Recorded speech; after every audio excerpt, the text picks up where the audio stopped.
Kyle, you had a highly successful day as an individual. Was there something on the film maybe that you guys saw that you're able to attribute to your success as a pass rusher today? I mean, anytime you get an edge blitz like that, it's kind of a team rush. You know, you got Clowney on the edge, who's one of the best pass rushers in this league, and he's pretty much giving himself up so I can free up and get those sacks. And we were joking about it, going back and forth the whole game, but it's him doing his job, allowing me to get TFLs and sacks and stuff like that. So it kind of just goes hand in hand. We were practicing all week and executed it well. So were you surprised that they didn't find you the second and the third time coming off the edge like that? Yeah, honestly, that's probably about as unblocked as you can get, and you know you gotta make your layups. So, like the offense says, they want to take advantage of defensive mistakes. We want to do the same thing on their side, and they were having some protection issues, I guess. And like I said, it was a team effort, and guys in the back end allowing time for me to get there, covering well because we were pretty much in zero in those pressures, and allowing me to get there. So it's a team effort. How would you think about moving back to the nickel role after the injury to Darius and moving back to that spot?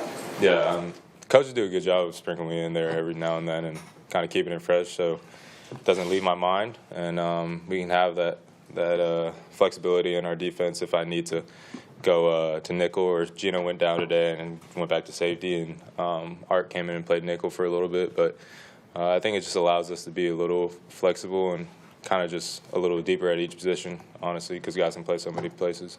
Kyle, what's the mood in that locker room after losing a game like that at home? I mean, pretty bad. You want to win every single game that we come out here for, and I thought we had a great week of practice, offense and defense, special teams included, and it's just not the result that we want. But luckily there's Cleveland next week, and hopefully get a win there. But got to review the game, see what we did well, improve on what we didn't do well, and move on next week.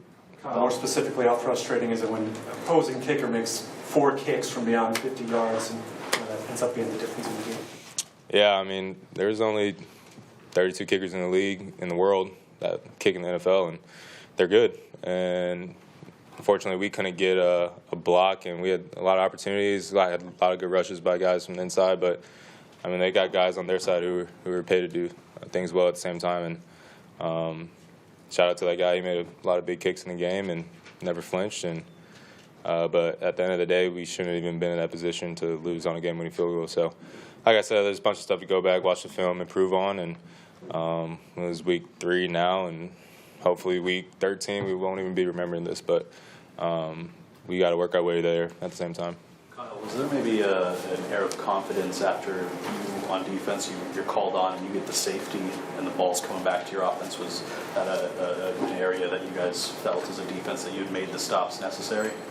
I mean, nothing's necessary until the clock is at 0. And, you know, everybody was celebrating, but after we looked up at the clock and realized the situation, that he actually had stepped out of bounds instead of the time going off a little bit and 2-minute warning being used then, that they pretty much had 2 timeouts left, and we weren't going to be able to run a lot of clock off. And I think the defense did a really good job of resetting, because in that moment I think it was 16-19 at that point, and they still had an opportunity to go win the game. I think the defense did a good job just limiting them to a long field goal, and unfortunately the game didn't end up how we wanted it to, but we gave ourselves opportunity. Does it add to the overall frustration level at all that you guys felt so good coming off of the last one out of Cincinnati? You probably felt like you had a chance to build on that today, and then it gets away. I mean, it's a funny, not funny part about this league. I mean, every single week you don't get any layups. There's no real bad teams in this league, and every single week you got to practice well, you got to prepare well, you got to play well. So at the end of the day, we did beat a good team last week, and we played a great team this week as well, and didn't go our way, but I think it's kind of a lesson that we can learn from, that never get too high, never get too low, and in this league, every single week's a challenge, so we're going to have to bring it. Thanks, Kyle. There you go.